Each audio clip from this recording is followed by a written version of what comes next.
The scratch of my pen against the paper was the only sound in my cell. I paused, flexing my cramped fingers before continuing to write.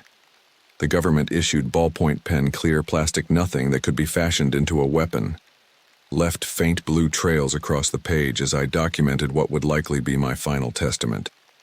August 17, 2022, day 412 of my imprisonment and my last day alive. I glanced up at the camera mounted in the corner of my ceiling. They thought providing me with paper and pens was a kindness, a psychological comfort to prevent me from completely unraveling. Little did they know I was using their kindness to preserve the truth they so desperately wanted buried. Dr. Reeves' lights out in 30 minutes came the disembodied voice through the intercom. I didn't bother responding. Agent Thomas was on duty tonight, the only one who sometimes engaged in actual conversation. The others treated me like a specimen rather than a person. My cell at the Nexus facility was sparse, a narrow bed with a thin mattress bolted to the wall, a stainless steel toilet and sink combination in the corner, and a small metal desk where I now sat. No windows, no natural light. The fluorescent bulbs embedded in the ceiling marked the artificial passage of day and night. Controlled by someone else's schedule, I returned to my frantic writing to whoever finds this. My name is Dr. Eliza Reeves, a quantum physicist. I am not insane despite what my captors claim. What happened at Meridian Labs was an accident. I was never meant to witness Project 314. What I saw there changed everything I thought I knew about physics and the potentially catastrophic consequences of manipulating time. I paused, tapping my fingers in sequence. Index, middle ring, pinky. A nervous habit I'd developed over months of confinement. My hair had grown long during my imprisonment, and I tucked a loose strand behind my ear as I considered my next words. The official story was that I'd suffered a psychotic break after my research team's quantum computing project failed. A convenient narrative that explained my disappearance from the scientific community. My colleagues probably believed I was receiving treatment at some private facility. Only Director Stern, Dr. Wells, and a handful of security personnel knew the truth. I was being held because I had accidentally witnessed the government's classified time travel experiment. I still remembered Wells's face when he found me in the restricted lab section, his expression shifting from shock to resignation. He had been my mentor, my friend. Now he was complicit in my imprisonment. It's for national security, Eliza. He had told me the last time he visited 6 months ago. Just cooperate and eventually they'll let you out. But I knew better. I'd overheard enough fragments of conversation between guards to understand that relocation was imminent. In government speak, that meant elimination. I was a liability they could no longer afford to maintain. I continued writing. They promised release if I cooperated. That was a lie.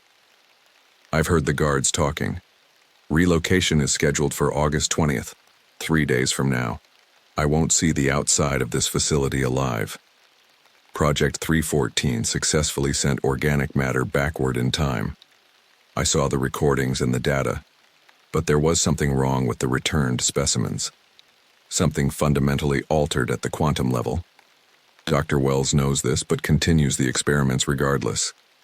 The implications for causality alone should have halted the project. The ventilation system clicked, cycling to its night mode. I glanced at the camera again, then quickly back to my paper. I had perhaps 20 minutes before lights out, when the night guard would make his rounds.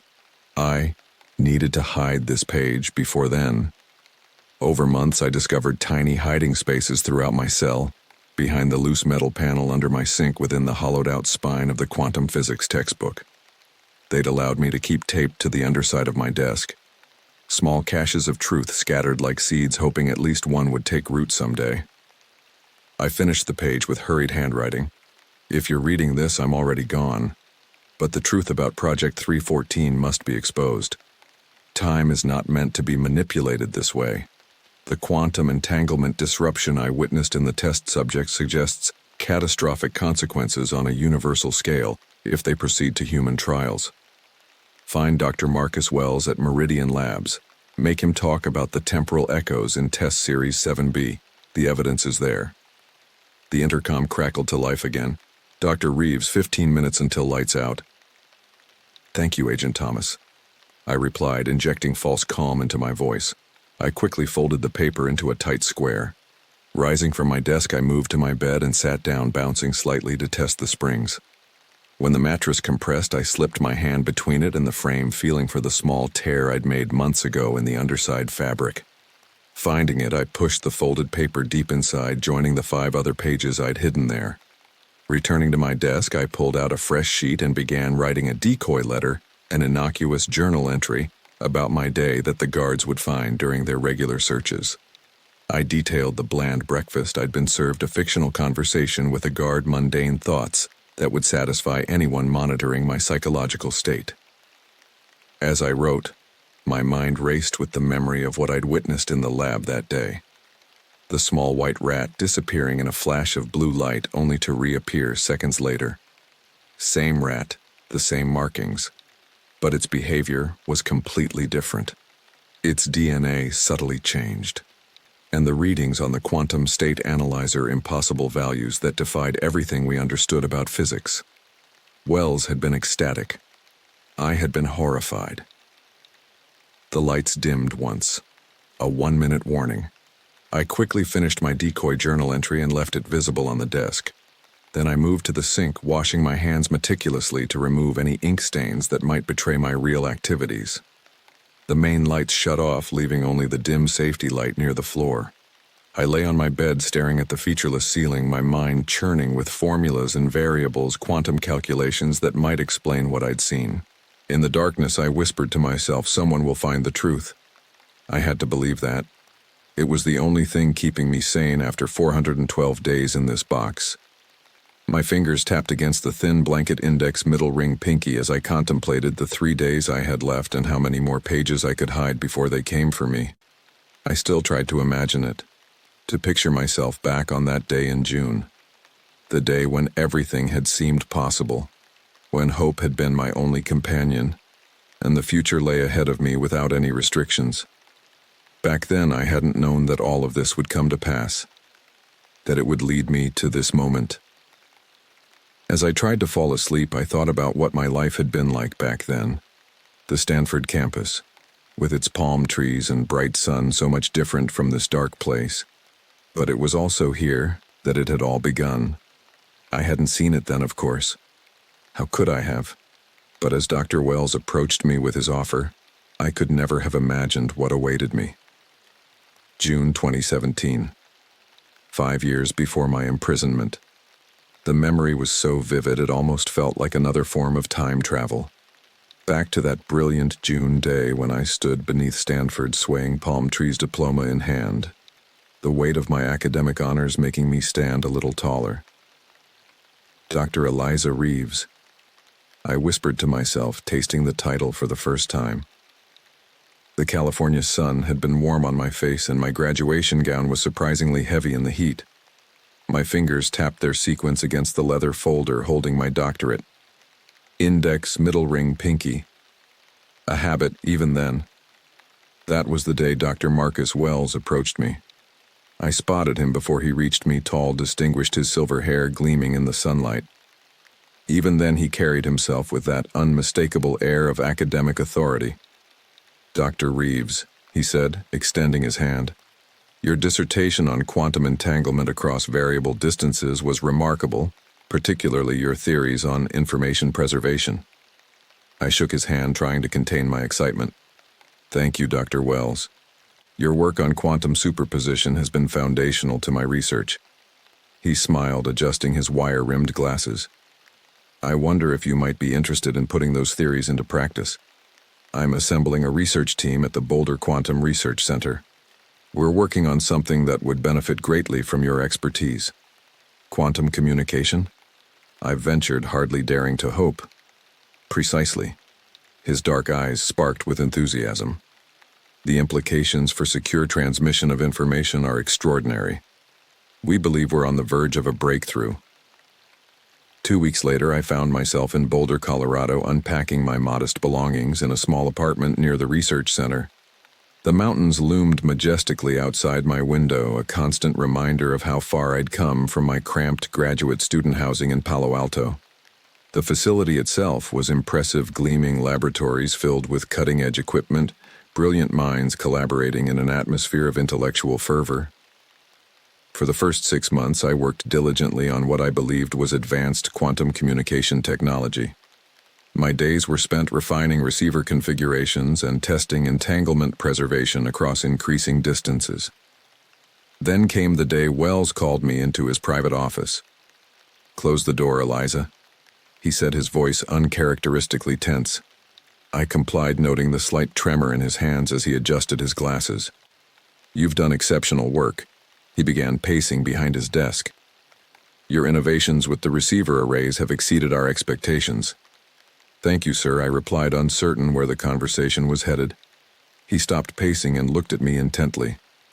"What I'm about to tell you is classified at the highest level. You'll need to sign additional confidentiality agreements, but first I want to gauge your reaction." My curiosity was piqued. "I'm listening." "We're not developing quantum communication, at least not in the conventional sense." He took a deep breath. "Project 314 is focused on temporal information transfer." I stared at him, processing his words. "Temporal? You mean we're sending information backward in time, Eliza?" His voice dropped to a near whisper, despite us being alone in his secure office. "Through quantum entanglement, we've discovered a method to transmit data to our own past." The implications hit me with such force that I had to sit down. That's impossible." "We thought so too." His eyes gleamed with the fervor I would later recognize as dangerous obsession. "But the math checks out." "Your math, actually. Your dissertation's theories on information preservation across quantum states provided the missing piece." I shook my head, trying to absorb what he was saying. "But the paradoxes alone are manageable within strict parameters."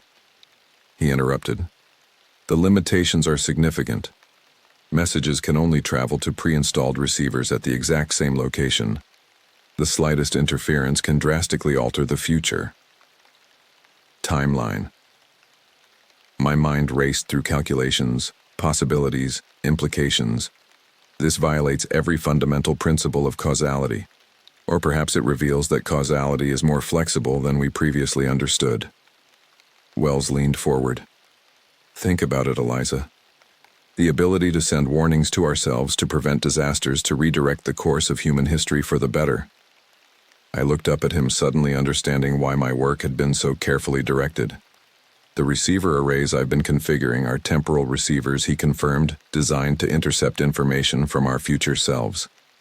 In the weeks that followed, I was introduced to the full scope of Project 314. My security clearance was elevated. My work area relocated to a more secure section of the facility. My specific assignment was monitoring the primary temporal receiver, essentially waiting for a message from the future that would confirm our theory worked. Days turned into weeks, weeks into months. The receiver remained silent. "Nothing again today," I reported to Wells one evening.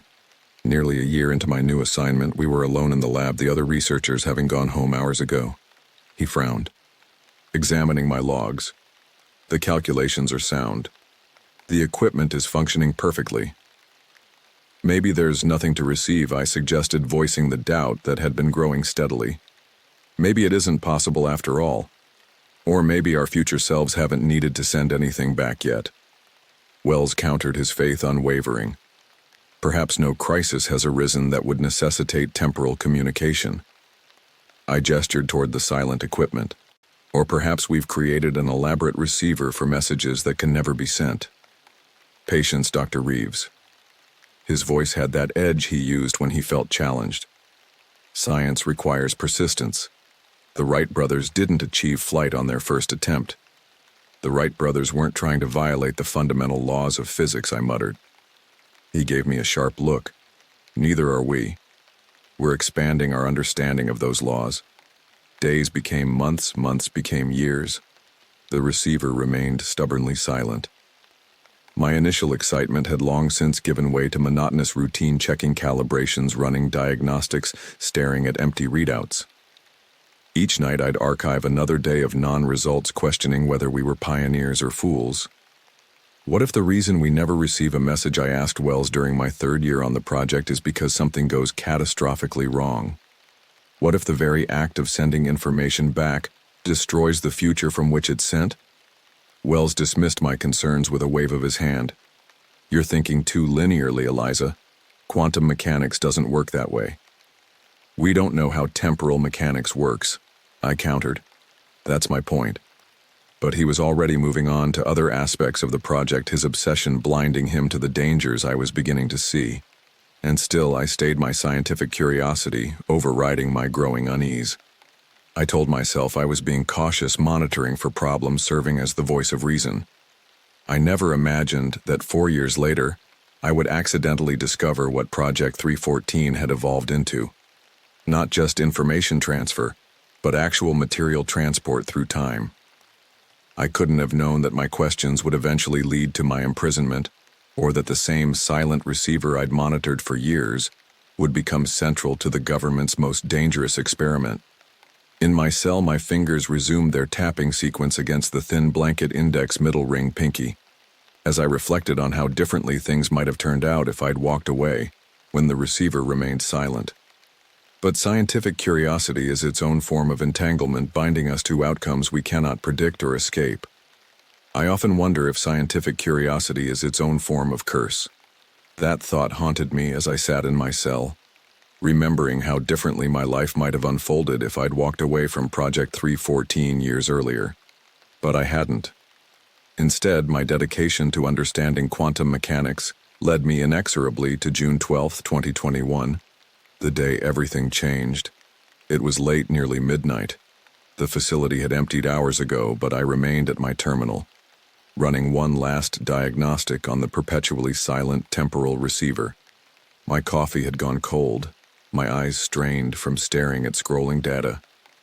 Just as I was preparing to log off, a sharp ping echoed through the empty lab. I froze, my finger hovering over the keyboard. That sound on the notification we'd programmed years ago, but had never actually heard. The receiver indicator flashed green. Impossible. I whispered, my heart suddenly pounding. The message was brief, appearing in stark white text against the black terminal screen. Do not go to work tomorrow. I stared at it, uncomprehending at first. After 4 years of silence, this was what came through. No technical data, no scientific breakthrough, just a cryptic warning. My fingers automatically began their familiar tapping sequence, index middle ring pinky, as I analyzed the message. The timestamp indicated it had originated 47 hours in the future. I ran a verification protocol, checking for system anomalies. This has to be a glitch, I muttered to myself, scrolling through diagnostic reports. Everything appeared normal, but I couldn't accept that our first temporal message would be something so mundane, so personal. I copied the data to my secure drive and sent a brief email to Wells. Anomalous signal received. We'll discuss in morning. Then I shut down my station and gathered my things, dismissing the message as a system error, perhaps a routine update gone wrong, or even someone's idea of a prank. That night I barely slept, my mind churning through possibilities. By morning I'd convinced myself it was nothing significant. Important enough to report, certainly, but not enough to keep me from my scheduled experiments. I went to work as usual. The Boulder facility hummed with its normal morning activity. I nodded to colleagues in the hallway, swiped my badge at 3 separate security checkpoints, and made my way to my lab in the East Wing. Wells wasn't in yet. Unusual given his typically early arrivals. At 9:45 a.m. I was deep in analysis of the previous night's message when Dr. Chen from Quantum Computing poked his head into my lab. Reeves, do you have the specs for the new entanglement array? Engineering needs them for the installation this afternoon. They should be in the shared drive, I replied without looking up. Under Project 314 Phase 2. I checked. They're not there. I sighed, finally meeting his gaze. They might be in the backup server. That's in the West Wing, though. I can get them after my diagnostic runs. No need. I'm heading that way for a meeting. I'll grab them. Chen left, and I returned to my analysis. The message still made no sense, and I could find no signature in it that definitively proved it came from the future. Something about it nagged at me, though a certain authenticity in its simplicity. At precisely 10:17 a.m., the building shuddered. A deep, resonant boom rolled through the structure, followed by the high-pitched wail of emergency alarms. The lights flickered once, twice. Then emergency systems kicked in, bathing everything in harsh red illumination. "Attention all personnel," blared the automated voice over the intercom. "This is not a drill. Evacuate immediately. Proceed to your designated assembly areas." I rose, knocking over my chair in sudden panic. The message, "Do not go to work tomorrow." Through the lab windows, I could see people running down the corridor. Smoke was beginning to drift through the ventilation system. My hands shook as I quickly downloaded the message data to my portable drive before heading for the exit. Outside, chaos reigned. People streamed from various exits, many coughing, some bleeding. Emergency responders were already arriving, sirens wailing as they pulled into the facility grounds. I stood in the parking lot, watching in horror as thick black smoke billowed from the west wing, precisely where Chen had been heading. What happened?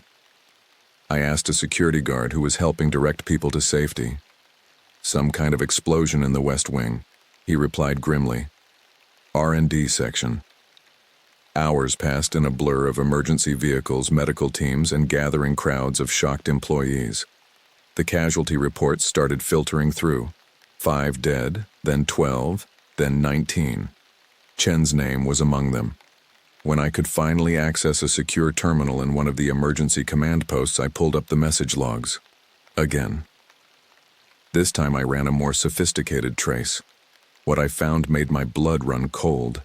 The quantum signature matched my own personal encryption key, one I'd developed specifically for Project 314. This message hadn't just come from the future, it had come from me. "Dr. Reeves." The voice behind me was cool, professional.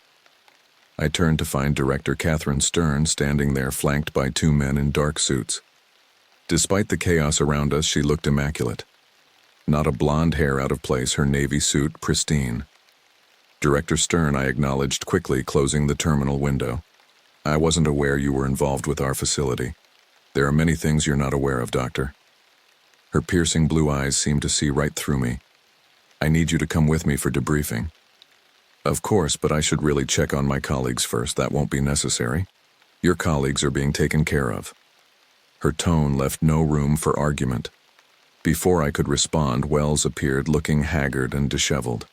When he saw Stern, his face paled. "Catherine, I didn't expect you so soon." "Circumstances demanded an immediate response, Marcus." She gestured to her companions. "My team will need full access to all Project 314 data." Wells nodded mechanically, then noticed me. "Eliza, thank God you're safe." "When I heard the explosion, I received a warning," I said quietly. Last night on the receiver, his eyes widened, genuine panic flashing across his face. "What? Why didn't you?" "I emailed you," I replied, watching his reaction closely. "I thought it was a system error." Wells glanced nervously at Stern, who was observing our exchange with unsettling intensity. "What kind of warning?" he asked, his voice barely above a whisper. "Do not go to work tomorrow. It came from the future." I paused, then added, "from me." The color drained completely from his face. "You're certain?"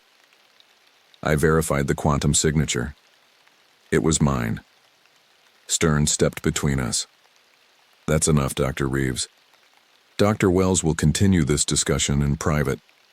That evening, I returned to my apartment in a daze. 19 colleagues dead. A message from my future self that I'd ignored.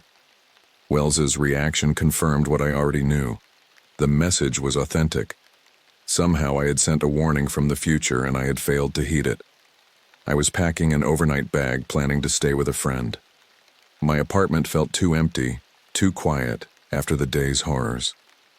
When I heard a vehicle pull up outside, heavy footsteps approached my door. Before I could react, the lock shattered and armed men in tactical gear swarmed inside. Dr. Eliza Reeves, one of them, announced, "You're being detained under national security provisions." I backed away, hands raised. "On what grounds?" No one answered. 2 men seized my arms while another prepared a syringe. What is that? No, you can't. The needle pierced my skin. Almost immediately, the room began to tilt and sway. My last conscious thought was of the message. How different things might have been if I'd simply stayed home. My world went black. The beginning of a darkness that would envelop the next 412 days of my life. I awoke to the dull sound of air conditioning and the faint antiseptic smell of a medical facility. My mouth felt like cotton. My limbs weighted with lead. The ceiling above me was bright white and unfamiliar. As consciousness crept back, fragments of memory returned armed men in my apartment. The needle, then darkness. I tried to sit up, only to discover I was restrained at the wrists and ankles. Panic surged through me. "She's awake," someone said. A face appeared in my field of vision. Director Catherine Stern, her blonde bob as immaculate as ever, piercing blue eyes studying me with clinical detachment. "Dr. Reeves," she said calmly, "please don't struggle. The restraints are a precaution until we're certain you won't harm yourself." "Where am I?" My voice emerged as a rasp. "The Nexus facility. You're approximately 300 feet underground in a secure installation in the Arizona desert." Arizona. Over 800 miles from Boulder, I pulled against the restraints again uselessly. "Why am I here? What do you want from me?" The words scraped against my dry throat. Director Stern nodded to someone out of my sight. A moment later, the restraints on my wrists loosened. A cup of water appeared before me, held by a young nurse. "Sit up slowly," Stern instructed. "Drink." I complied, my hands shaking as I took the cup. The cool water was a blessed relief as it slid down my parched throat. The explosion at the Boulder facility wasn't an accident, Stern said once I'd drained the cup. It was sabotage. Foreign agents targeting our quantum research program. I stared at her. "That's impossible. The facility's security was compromised." Her voice was flat, brooking no argument. 19 of your colleagues are dead, Dr. Reeves, because someone wanted to stop Project 314. My fingers began their familiar sequence, index, middle ring, pinky against the paper cup. What does this have to do with me? Why am I here? Stern's thin lips curved into what might have been a smile on anyone else. On her, it looked predatory. Because you received a message from the future, your own message. That proves Project 314 works. The implication struck me like a physical blow. You want me to continue my research after what happened? We need you to continue your research because of what happened. She took the empty cup from my trembling hands. Your work is now classified at the highest level of national security. You will help us perfect temporal communication. And if I refuse? I asked, already knowing the answer. Her blue eyes hardened. That's not an option, Dr. Reeves. Your country needs you. The restraints on my ankles were released. 2 armed guards materialized at the doorway of what I now realized was a small medical room. Dr. Wells will brief you on your new working conditions, Stern said, turning to leave. I suggest you cooperate fully. The sooner we achieve our objectives, the sooner you can return to your normal life.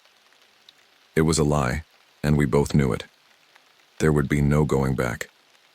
The lab they took me to was a near-perfect replica of my workspace in Boulder, down to the arrangement of equipment and even the brand of coffee in the small kitchenette. The familiarity was clearly intentional, designed to make me comfortable, productive. Wells was waiting for me, standing awkwardly by the main terminal. His silver hair seemed duller somehow, his tall frame slightly stooped. When he turned to face me, I barely recognized him. The confident academic I had known for years was gone, replaced by a man whose eyes darted nervously around the room, never quite meeting mine. Eliza, he said, his voice unnaturally bright. I'm so glad you're here. We have important work to do. Are you a prisoner too? I asked quietly. His smile faltered. None of us are prisoners. We're serving our country, protecting our people. They abducted me at gunpoint, Marcus. Wells glanced at the camera mounted in the corner of the lab. That was an unfortunate misunderstanding. The situation was urgent. I followed his gaze to the camera, then noticed others, at least 6 visible monitoring devices around the room. Constant surveillance. What exactly do they want me to do? I asked, though I already knew. Wells seemed relieved by the change in subject. You'll be continuing your work on temporal messaging with a new focus. We need to send targeted warnings to specific points in the past to prevent disasters like the explosion. Exactly. He led me to the main workstation, his hands trembling slightly as he swiped his ID card to unlock the terminal. We've enhanced the receiver array based on your earlier designs. The transmission capacity is significantly improved. The screen lit up with familiar code, my code, but with modifications. As I skimmed through it, I realized they had indeed made significant advances. The potential message complexity had increased tenfold. Who did this work? I asked, genuinely impressed despite myself.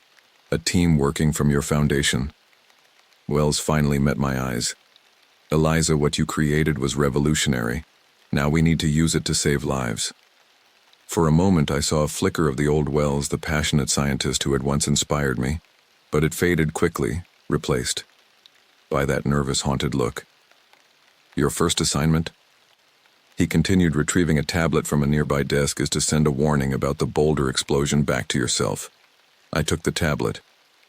On it was a detailed dossier about the explosion casualty report, structural damage assessments, and a preliminary investigation suggesting an explosive device had been placed in the West Wing server room. You want me to send the exact message I already received? Do not go to work tomorrow. Wells nodded. We need to confirm message consistency across timeline alterations. It's also your chance to save those 19 lives. My heart clenched at the thought. Chen, the others. Could I really save them? And after that I asked. There are other incidents we've identified where advance warning could prevent significant casualties. Days turned into weeks, weeks into months. The Nexus facility was indeed a labyrinth, a sprawling underground complex of laboratories, living quarters, and security checkpoints. I never saw the sun, never breathed fresh air. My world contracted to the path between my quarters, the lab, and the small cafeteria where I took my meals. The temporal messaging work progressed rapidly. Under the watchful eyes of military personnel and a rotating team of scientists, I refined the technology to send increasingly complex messages. I successfully transmitted the warning about the boulder explosion back to myself, experiencing the strange dissonance of knowing I was creating a causal loop. Then came other warnings. A bridge collapse in Michigan, a wildfire that threatened a California suburb, a terrorist attack in Dallas. Each time I crafted careful messages with just enough information to prevent disaster without revealing the source. Each time reports came back confirming lives saved. 37 people who would have died on that bridge are alive because of you. Wells told me one evening, his voice low enough that the microphones might not pick it up. I wanted to believe him. I needed to believe him. The alternative, that I was being manipulated, that the reports were fabricated, was too horrible to contemplate. So I complied day after day, telling myself I was saving lives. But as the months passed, I noticed things. Small inconsistencies in the reports. The way certain scientists would whisper when they thought I couldn't hear. The increasing rigidity of Director Stern's demands and Wells. He grew more distant, more nervous. Sometimes I caught him staring at me with something like regret in his eyes, only to look away when I noticed. One night alone in my quarters, I pressed my ear against the wall and heard voices from the adjacent lab. Voices that shouldn't have been there at that hour. The temporal disruption is growing with each transmission, someone said urgently. We can't contain it much longer. Director Stern wants results, another voice replied. The quantum signatures are almost stable enough for the next phase. I pulled away, my heart racing. Next phase, what weren't they telling me? In that moment, buried beneath the Arizona desert with no means of escape, I realized I might be helping to create something far more dangerous than I had ever imagined. The conversation I'd overheard that night haunted me for weeks. I tried to focus on my assigned work, but doubts crept in like shadows at dusk, impossible to ignore. January 2022 marked my 7th month at the Nexus facility. My fingers tapped their familiar pattern. Index, middle ring, pinky, as I worked late one evening officially calibrating the primary temporal receiver. The guards had grown accustomed to my night shifts. They merely nodded when I told them I needed to run extended diagnostics. I was reaching behind the main console to adjust a connection when my hand brushed against something unexpected, a small metal box partially concealed by cable housing. My heart stuttered. I recognized it immediately.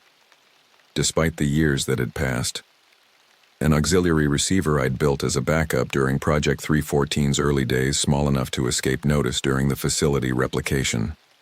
They had copied my lab so perfectly, they'd inadvertently brought my secret creation with it. I glanced at the camera in the corner. Its red light blinked steadily. Careful to keep my movements casual, I repositioned myself to block the camera's view and quickly examined the device. The power indicator glowed faintly. It was still functional, drawing minimal current from the main system. Dr. Reeves came a voice through the intercom. "Status update?" I straightened immediately. "Still working on those calibrations, Agent Thomas.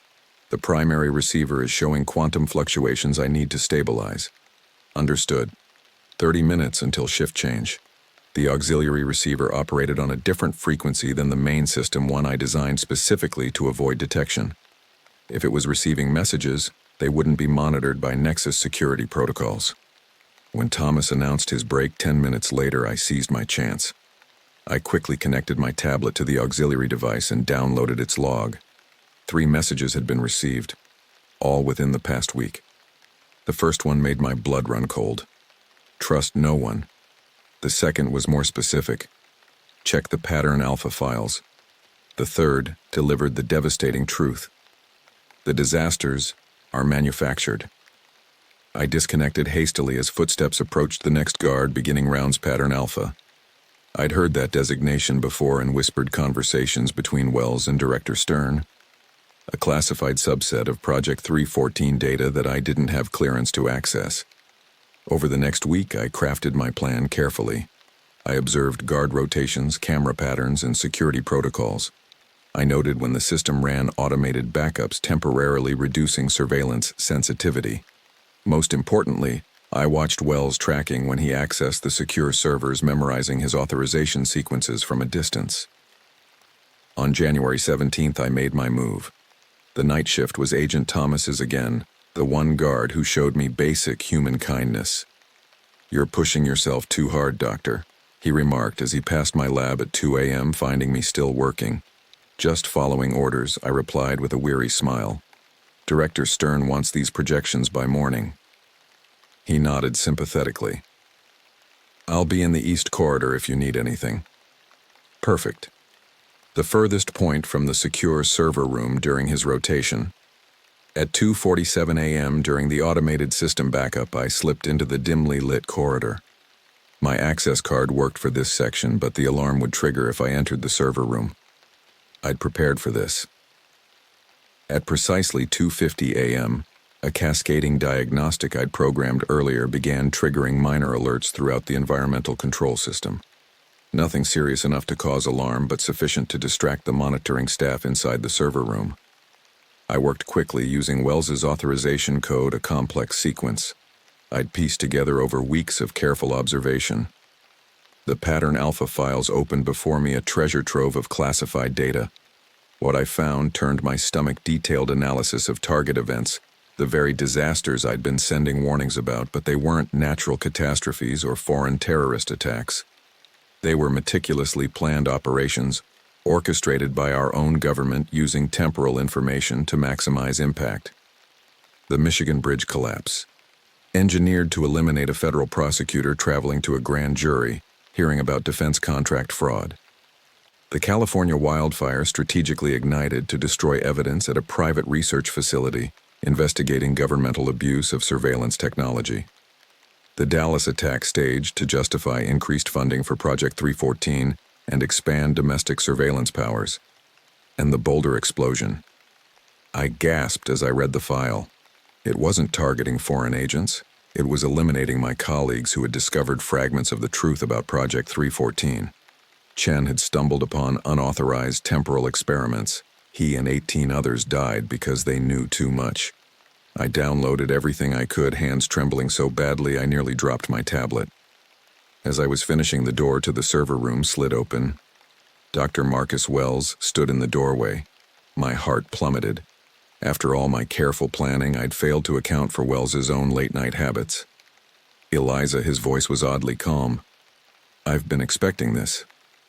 I braced myself for alarms for guards rushing in. Instead, Wells stepped inside and closed the door behind him. You need to be more careful, he said quietly, moving to the terminal beside me. The cameras in this room operate on a separate circuit. They don't go down during system backups.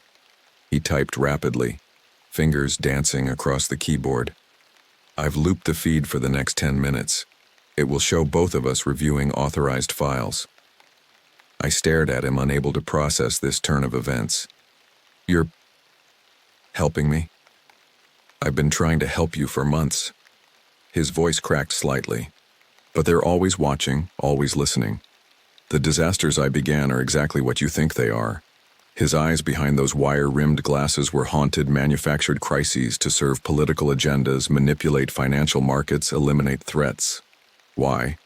The word came out as barely more than a whisper. Wells rubbed his face, suddenly looking every one of his 50-plus years. It started small theoretical discussions about how targeted temporal information could benefit national security. Then small interventions preventing genuine disasters, as we claimed we were doing. But power corrupts, Eliza, the ability to manipulate time. It's intoxicating to those who crave control. And you went along with this. I couldn't keep the accusation from my voice. His expression hardened. They have my daughter and grandson. Catherine made it very clear what would happen if I didn't cooperate. He gestured to the screen. But I've been documenting everything, building a case. I just couldn't risk moving against them until I had help. From me, from you. He nodded. Your auxiliary receiver. Brilliant design, by the way. I discovered it months ago, but left it functioning. I suspected you might find it eventually. A chill ran through me. The messages, they weren't from my future self, were they? No. Wells looked away. They were from me. I couldn't approach you directly. Too dangerous. I processed this as my fingers automatically began their tapping sequence. So what now? Now we gather more evidence, carefully, methodically. Wells pulled a small device from his pocket. A quantum encryption key. Use this to access my private server. I've been collecting proof of their operations for over a year. To do what? I asked, taking the device. We're trapped in a secret underground facility. Who could we possibly reach? There are people on the outside, people who suspect something isn't right about certain coincidences in world events. Wells checked his watch. We have 3 minutes before the camera loop ends. Take what you have and go back to your lab. Act normal. Continue your assigned work. And then? And then we find a way to expose them. His expression was grim but determined. Because the next phase they're planning goes beyond manipulating disasters, Eliza. They're preparing for direct temporal intervention. Human trials, I whispered, remembering the conversation I'd overheard. Worse, Wells' voice dropped even lower. They want to send operatives back through time. Not just messages, people. Despite all evidence showing the quantum disruption would be catastrophic. The implications stunned me. The messages I'd been sending were already causing temporal instability. Sending an entire person would be exponentially more disruptive. Go. Wells urged as his watch beeped softly. We'll talk again when it's safe. I slipped back to my lab, mind reeling from revelations that were worse than I'd imagined. The government wasn't just manipulating time to save lives. They were weaponizing it, manufacturing tragedies to reshape the world according to their agenda. As I sat at my workstation pretending to analyze temporal frequencies while actually examining the horrific evidence I'd gathered, I realized the truth that would define the coming months of my imprisonment. I wasn't fighting to escape the Nexus facility anymore. I was fighting to stop them from destroying the very fabric of time itself. My fingers tapped their anxious rhythm against the console index middle ring pinky as I contemplated the truth. The disasters were manufactured. People had died not by chance, but by design. And somewhere deep within the Nexus facility, Director Stern and her team were preparing something even worse.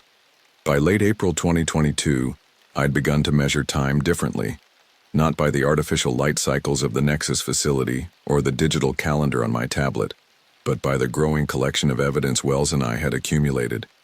Each file, each recording, each fragment of data was another day closer to exposing the truth. My quarters were exactly as they'd been 3 months ago, when Wells first helped me access the Pattern Alpha files. The same sterile walls, the same surveillance camera in the corner. With it, steadily blinking red light. But beneath my mattress lay a quantum encryption key holding secrets that could bring down governments. I sat at my desk reviewing temporal stability reports that showed increasing degradation with each transmission evidence I'd been secretly documenting. My fingers tapped their familiar rhythm against the edge of the tablet index middle ring pinky. The door slid open without warning. I quickly switched screens as Wells stepped in, his silver hair disheveled, dark circles under his eyes. Recalibration of the auxiliary receiver is complete, he announced loudly for the benefit of the surveillance. Then he placed his tablet beside mine, angling it away from the camera. On his screen was a message. Found Kronos files. Emergency meeting tonight. 0200. I nodded slightly, keeping my expression neutral. The temporal fluctuations are still within acceptable parameters, I replied, matching his professional tone, though I'm concerned about the quantum decay rate in Sector 7. Wells made a show of examining my fabricated data while typing another message. Stern takes orders from them. She's expendable. The realization struck me like a physical blow. Director Stern, the woman I'd believed was orchestrating everything, was merely a mid-level operative in a much larger conspiracy. I'll make the necessary adjustments. Wells said, collecting his tablet. The director expects results by morning. I'll continue monitoring from here, I replied. When he left, I sat motionless, digesting this new information. Not just Stern, but a shadow committee called. Kronos. The rabbit hole went deeper than I'd imagined. The service corridor between Laboratory 6 and the East Wing maintenance shaft had become our meeting place. At precisely 2 a.m., I slipped from my quarters during the 3-minute camera loop Wells had programmed into the security system. He was already there, looking even more haggard than earlier. I accessed their secure communications, he whispered without preamble. Kronos isn't a government division. It's a private consortium of military contractors, intelligence officials, and corporate interests. How high does it go? Asked. Cabinet level, possibly higher. Wells removed his glasses, rubbing tired eyes. They've been using Project 314 to manipulate global events for nearly 2 years. Stock market predictions, elimination of political opponents, resource acquisition disguised as natural disasters. My stomach turned. And Stern? She believes she's serving national security interests. She doesn't know she's being used by Kronos to further their agenda. He replaced his glasses. But that's not the worst of it. What could be worse? Wells glanced nervously down the corridor. They're accelerating the human trials. The first temporal transport of a living subject is scheduled for next month. The implications were staggering. Our previous calculations had shown that sending even small objects through time created dangerous quantum instabilities. They can't, I whispered. The mathematics doesn't support it. The temporal disruption would be catastrophic. They don't care. Wells' voice hardened. They believe they can control the outcome, contain any disruptions. They're planning to send an operative back 5 years to eliminate a foreign scientist before he develops certain technologies. We have to stop them. My voice sounded small, even to my own ears. We will. Wells pulled a small device from his pocket. I've modified this to interface with your auxiliary receiver. When connected to the main array, it will temporarily expand the transmission range. I studied the device. You want to send the evidence externally to 2 people. We can trust your former professor at Stanford, Dr. Michaels, and Vanessa Reyes, the investigative journalist who exposed the defense contractor scandal last year. Hope flickered inside me for the first time in months when 3 days from now. The quarterly maintenance cycle will provide our window. I'll create a diversion in the primary systems while you make the transmission. Wells gripped my shoulder. This has to work, Eliza. If they succeed with the human trials, the damage to the timeline could be irreversible. For 3 days, I made final preparations. Each night, I secretly modified the transmission equipment, bypassing security protocols and expanding the receiver parameters. By day, I performed my assigned duties with a mechanical precision that raised no suspicions.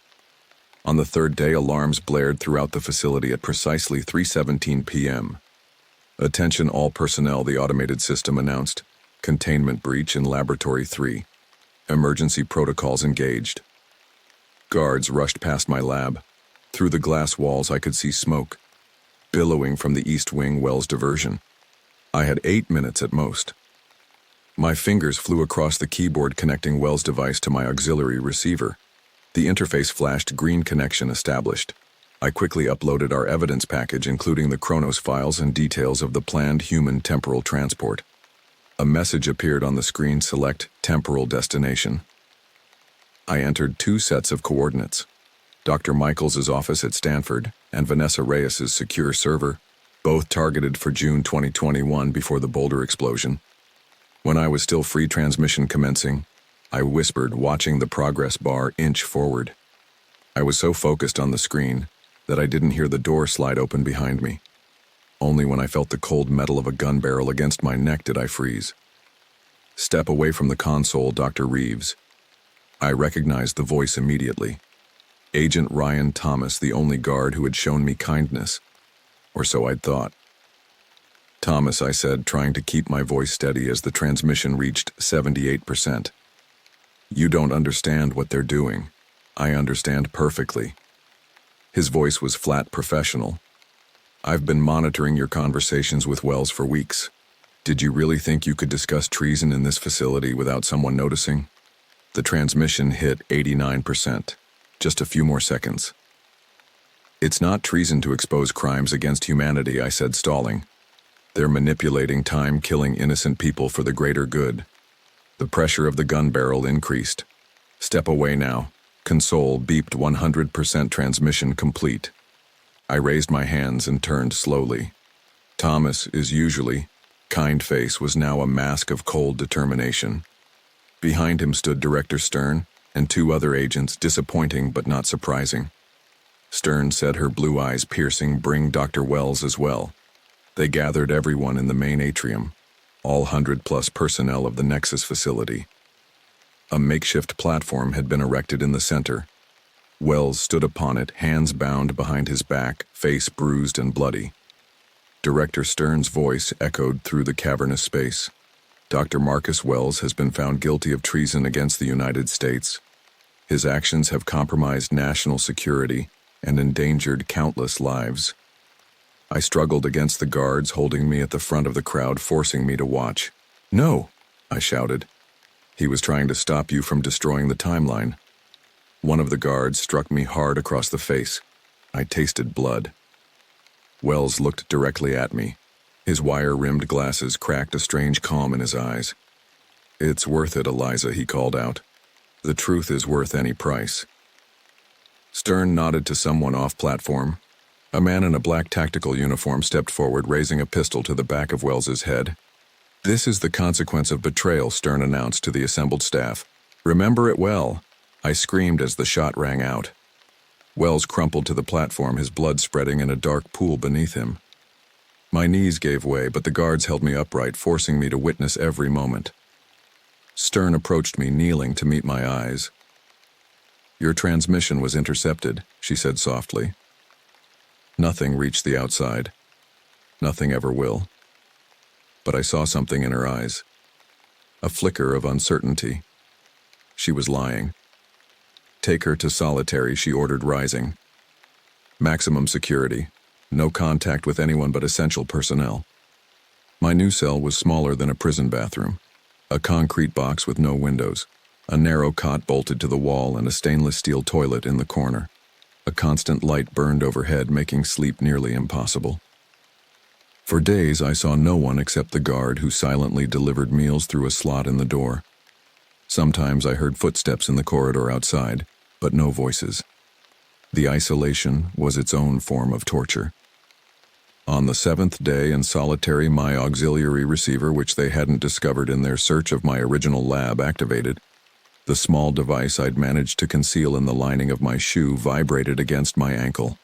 With trembling hands, I extracted it and read the message glowing on its tiny screen.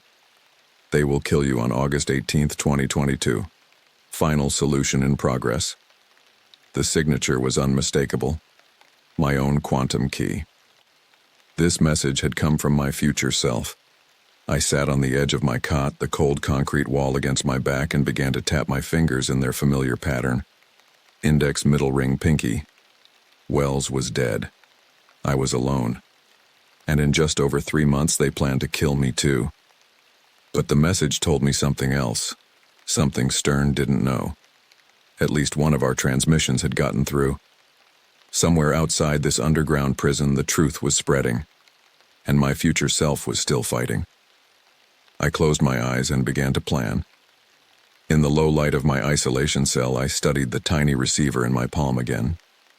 The message still glowed faintly. They will kill you on August 18th, 2022. Final solution in progress. My own quantum signature. My own warning. May arrived with no change to my circumstances. The same concrete box, the same merciless overhead light, the same silent guard delivering meals through the slot. But behind this enforced stillness, my mind raced. If my future self had managed to send this warning, other communications remained possible. Wells's sacrifice wouldn't be in vain. I began to document everything using the only tools available, a dull pencil and flimsy paper they'd reluctantly provided for therapeutic journaling.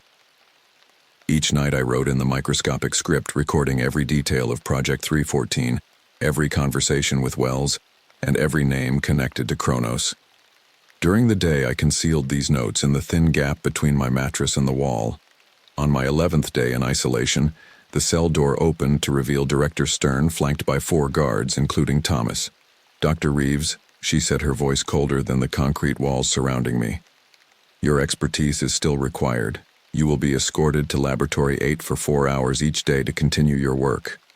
And if I refuse, my voice rasped from disuse. Her thin lips curved into that predatory smile. "Then we'll find ways to make your remaining time extremely unpleasant."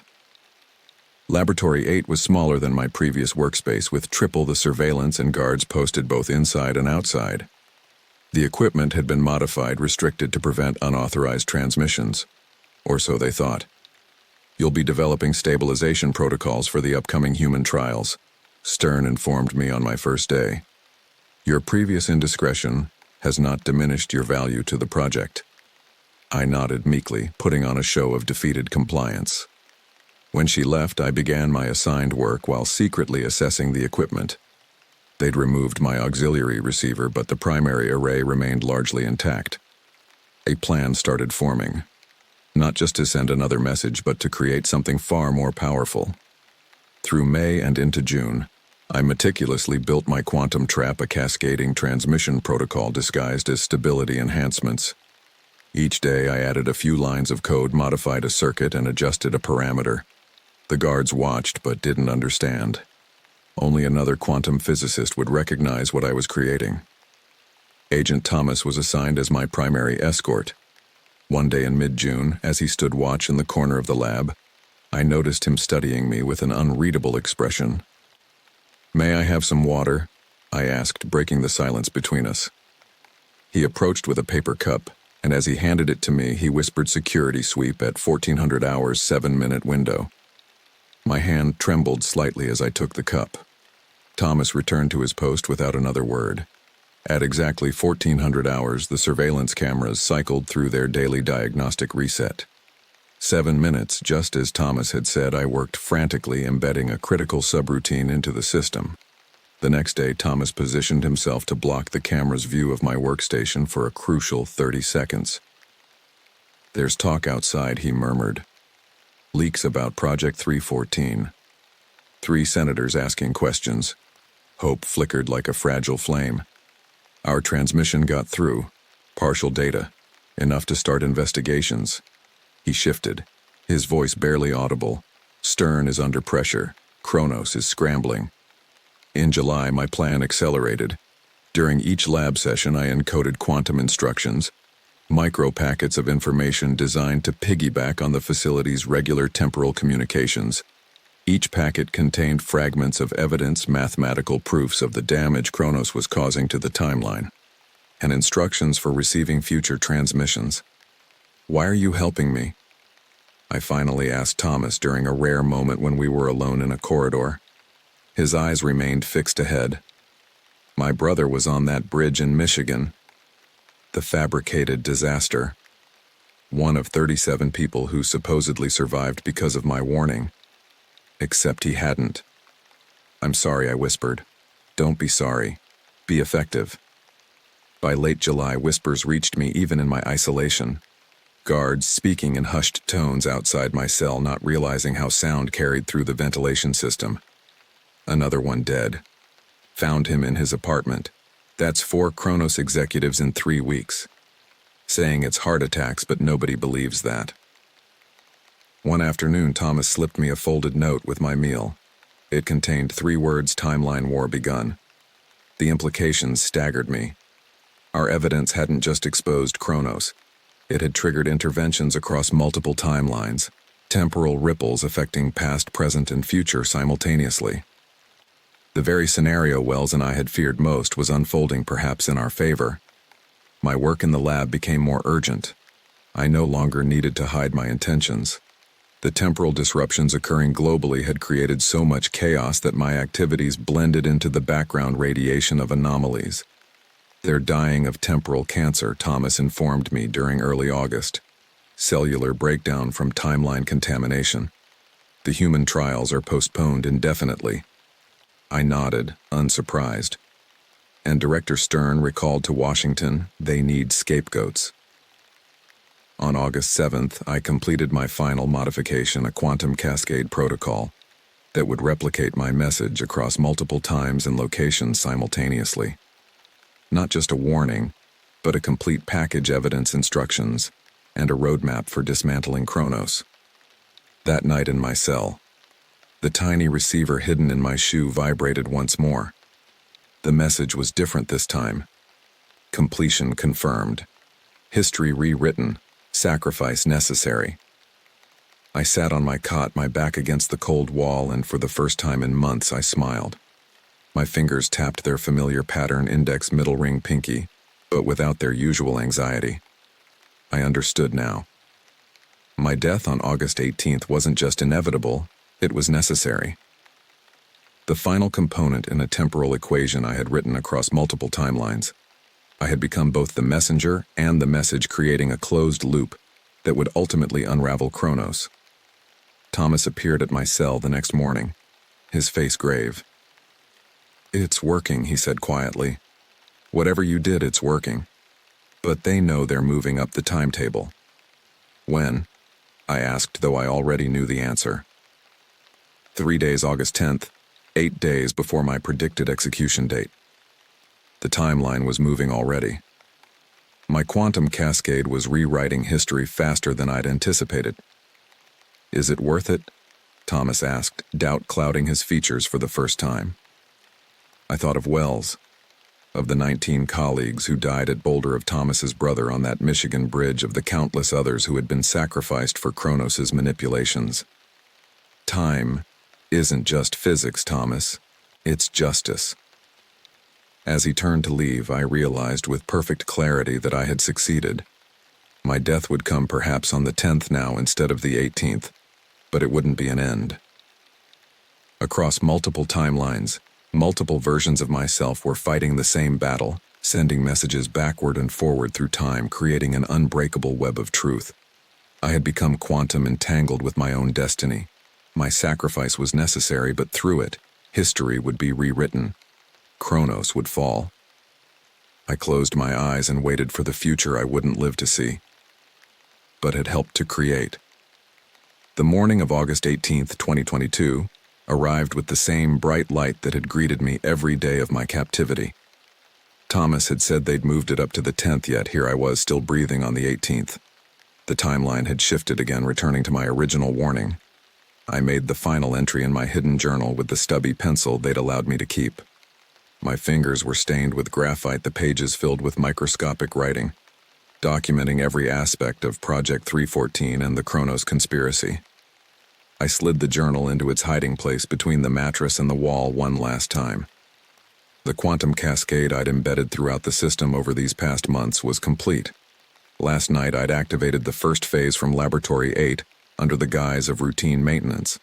My fingers tapped their familiar pattern against my thigh, index, middle, ring, pinky, but without the usual anxiety. Instead, I felt an unexpected serenity. At exactly 9 Gao a.m., the door to my cell slid open. Director Stern stood in the entrance, her navy suit as immaculate as ever, her blonde bob framing a face carved from ice. Behind her stood 4 armed guards, including Thomas. His eyes met mine briefly, giving nothing away. "It's time, Dr. Reeves," Stern said. I rose from my cot without resistance. "I know." She tilted her head slightly, studying me. "You seem remarkably composed for someone about to be terminated. Death is just another point on the timeline." "Director," I replied, surprised by the steadiness in my voice. "And timelines can be rewritten." A flash of unease crossed Stern's face, quickly masked. She gestured for the guards to escort me. As we walked through the corridor toward the central atrium, the same place where they'd executed Wells, I noticed the facility felt different, quieter. Personnel avoided eye contact as we passed. Some stations sat empty. "Your project is already failing," I said as we entered the atrium. "You can feel it, can't you? The instability." Stern's jaw tightened. "Your delusions won't save you, Dr. Reeves." I smiled, the expression feeling strange on my face after months of captivity. "They're not delusions. I've sent thousands of messages across the timeline, each containing fragments of evidence, each creating quantum entanglements that even Project 314 can't track or erase." "What are you talking about?" Stern's voice carried the first hint of uncertainty I'd ever heard from her. "A quantum encryption spread across time itself. The more you try to manipulate events, the more visible the pattern becomes." I stopped walking, forcing our procession to halt in the center of the atrium. "I didn't just send messages to specific points, Director. I created a cascade." The phone in Stern's pocket chimed. She hesitated, then answered it.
turning slightly away.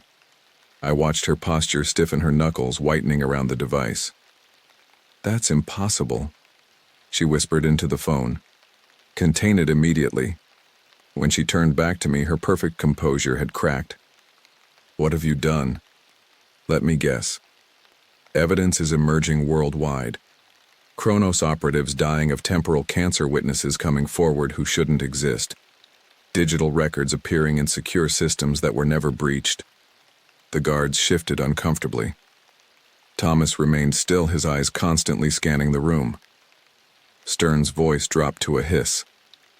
"You've destroyed years of work." "National security was never your concern," I interrupted. "Kronos wanted power control, the ability to reshape reality according to their interests. But time doesn't work that way. It fights back." Her blue eyes hardened to glacial chips. "Finish this," she ordered the guards. "Now." The guards raised their weapons. I felt no fear, only a strange sense of completion. I had become quantum entangled with my own destiny across multiple timelines. My fingers tapped their familiar pattern one last time. Index, middle ring. Pinky. "Close your eyes, Dr. Reeves," Thomas said quietly. I did, expecting the impact of bullets. Instead, I heard 3 rapid shots followed by shouts and the sound of bodies falling. When I opened my eyes, 3 guards lay on the floor. Thomas stood with his weapon trained on Director Stern, who had frozen in shock. "Agent Thomas?" Stern's voice trembled with disbelief. "What is the meaning of this?" "Not exactly," he replied. "The Thomas you knew died 3 timeline iterations ago. I came back through a stabilization loop Eliza created." My breath caught. "You're from another timeline." He nodded without taking his eyes off Stern. "One where your plan partially succeeded. I volunteered for the temporal transport to ensure it works completely this time." Stern's face contorted with rage. "You're both insane. This facility is locked down. You'll never escape." "We don't need to escape," I said, moving toward the central terminal in the atrium. "We just need to finish what I started." Thomas kept his weapon trained on Stern as I accessed the terminal. My fingers flew across the keyboard, entering the final activation sequence for my quantum cascade. The screen flashed green, protocol accepted. "What are you doing?" Stern demanded, panic edging into her voice. "Collapsing all timeline manipulation simultaneously," I answered, watching the progress bar advance, creating a temporal reset that will preserve the evidence while neutralizing Kronos' ability to make further changes. The facility's lights flickered. A deep rumble vibrated through the floor beneath us. "You'll destroy everything." Stern lunged forward, but Thomas blocked her path. "Not everything," he said. "Just the corrupted branches. The primary timeline will stabilize." The terminal chimed its completion. Instantly, alarms blared throughout the facility. Emergency lights bathed the atrium in pulsing red. "Attention all personnel," the automated system announced. "Quantum containment failure. Evacuate immediately. This is not a drill." Stern's phone chimed again, more urgently this time. She stared at the screen, her face draining of color. "They're all dead," she whispered. "The entire Kronos board simultaneously across 3 continents. Temporal cancer, the final stage.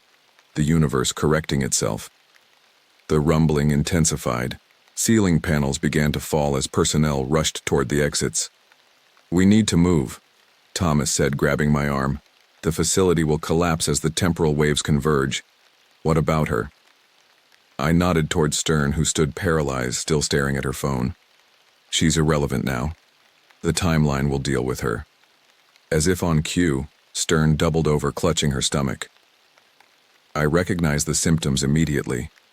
Cellular breakdown from timeline contamination. The same fate that had befallen the Kronos executives. Thomas pulled me toward an emergency exit as the facility began to disintegrate around us. Concrete cracked equipment sparked and failed, the very air seeming to warp with temporal distortion. "Did we succeed?" I shouted over the chaos. Thomas's face showed grim satisfaction. "Project 314 is exposed. The evidence is spreading across every database, news outlet, and government agency worldwide. Time itself is rejecting their manipulations. We reached the emergency stairwell leading to the surface. Sunlight I hadn't seen in over a year. "What happens now?" I asked as we climbed the facility, continuing to collapse beneath us. "That's the beauty of it," Thomas replied. "For the first time since Kronos began their interference, the future is unwritten." We emerged into the blinding Arizona sun, the desert stretching endlessly before us. Behind us, the Nexus facility imploded, sinking into the earth as temporal waves consumed it. My fingers tapped against my leg one final time. Index, middle ring, pinky. Not from anxiety, but as a farewell to the pattern that had carried me through my darkest moments. Time was free, and so was I.